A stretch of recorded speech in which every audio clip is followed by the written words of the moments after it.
안녕하세요. 오늘은 우리 일과 삶을 완전히 뒤바꿀 수 있는 이른바 게임 체인저죠. 바로 에이전트 AI에 대한 맥킨지의 최신 보고서를 아주 쉽고 명쾌하게 파헤쳐 보려고 합니다.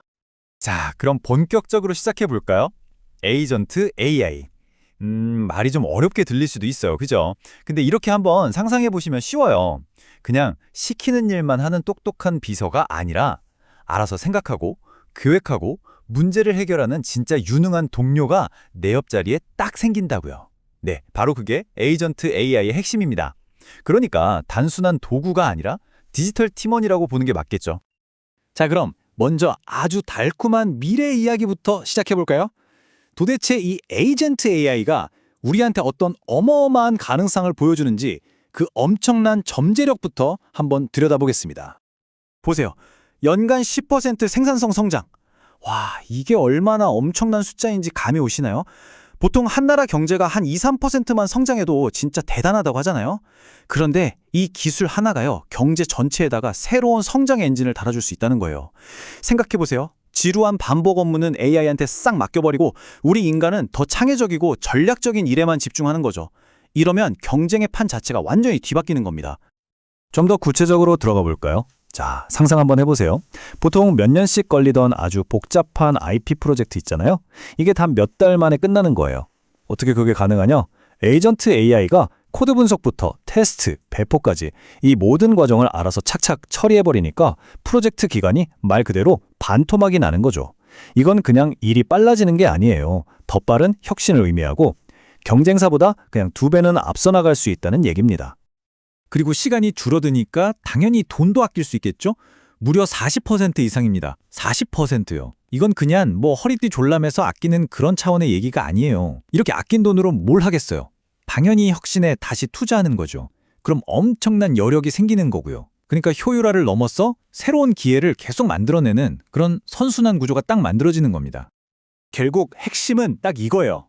에이전트 AI는요, 그냥 기존에 하던 일을 좀 더 빨리 하게 해주는 그런 도구가 아니라는 겁니다. 아예 일하는 방식 자체를 뿌리부터 바꾸고 비즈니스의 핵심 기능을 완전히 새로 만들어내는 그야말로 혁명이라고 할 수 있는 거죠.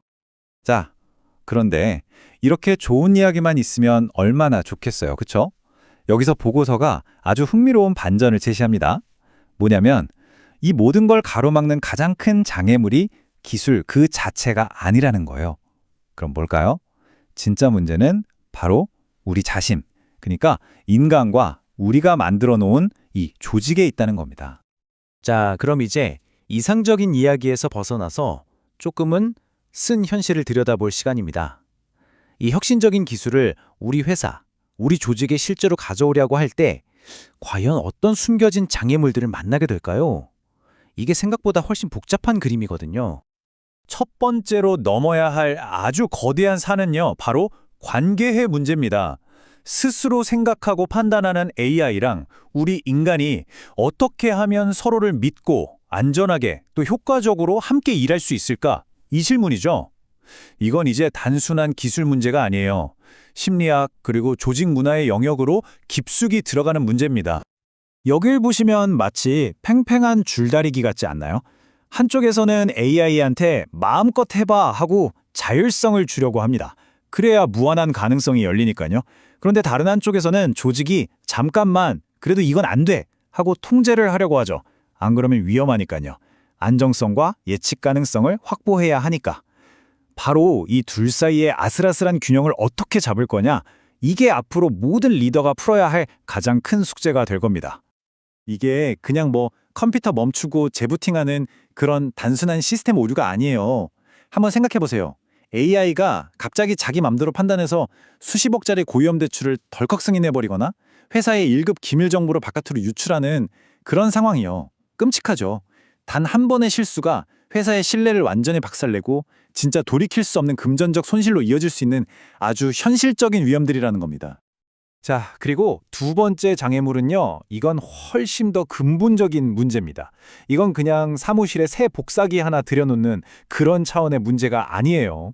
우리가 지난 수십 년 동안 너무나 당연하게 생각해왔던 우리 조직의 구조, 그리고 일하는 방식 자체를 아예 싹 다 허물고 처음부터 새로 지어야 하는 문제거든요. 보세요. 관리자의 역할이 180도 달라집니다. 예전처럼 그냥 직원들 일 잘하나 못하나 감독하는 그런 감시자가 아니에요.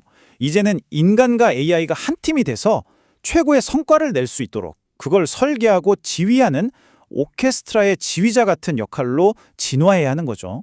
이건 정말 완전히 새로운 종류의 리더십과 역량을 필요로 하는 일입니다. 그렇다는 건 우리 조직이 인재를 보는 눈 자체를 바꿔야 한다는 뜻이기도 합니다. 이제는 그냥 코딩 잘하는 개발자만 필요한 게 아니에요. AI와 어떻게 소통할지, 또 윤리적인 문제는 없는지 고민하는 AI 윤리 리더라던가 AI가 더 똑똑하게 판단하도록 가르치고 훈련시키는 에이전트 코치 같은 정말 지금까지 없었던 새로운 역할들이 필요해질 거라는 거죠. 자, 여기서 질문입니다.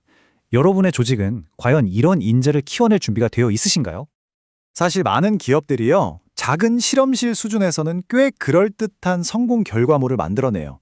와, 우리도 AI 도입 성공했다. 이렇게요. 하지만 진짜 게임은 바로 그 다음부터입니다. 이 작은 성공을 회사 전체의 성장 엔진으로 키워나가는 그 과정에서 대부분의 기업들이 이른바 죽음의 계곡, 즉 캐짐에 푹 빠져버리고 맙니다. 바로 이게 파일럿의 작은 성공과 진짜 혁신 사이를 가로막는 거대한 간극인 거죠. 자, 지금까지 정말 눈부신 기회와 동시에 또 만만치 않은 장애물들을 함께 살펴봤습니다. 마치 롤러코스터를 타는 것 같죠? 그렇다면 이 복잡한 여정의 끝에서 우리가 놓치지 말고 꼭 붙잡아야 할 핵심 메시지는 과연 뭘까요? 맥킨지가 내린 결론은 아주 명확합니다. 앞으로 다가올 에이전트 AI 시대의 진정한 승자는요, 가장 똑똑하고 비싼 AI를 가진 회사가 아니라는 겁니다. 그 AI를 가장 잘 활용할 수 있는 최고의 조직을 만든 회사가 이긴다는 거죠. 다시 말해 기술은 그냥 출발선에 서는 것뿐이고요. 진짜 승패는 우리 조직의 운영 모델, 그러니까 일하는 방식의 설계도와 문화, 그리고 결국 사람에게 달려있다는 겁니다. 그래서 마지막으로 여러분께 이 질문을 한번 던져보고 싶습니다. 여러분의 조직은 그저 반짝이는 최신 기술을 사 모으는 데만 열중하고 있나요? 아니면 그 엄청난 기술을 제대로 담아낼 수 있는 새로운 일하는 방식과 조직 문화라는 더 큰 그릇을 빚을 준비를 하고 계신가요? 진정한 혁신은요, 컴퓨터 속 코드 한 줄이 아니라 바로 그 고민의 지점에서 시작될 겁니다.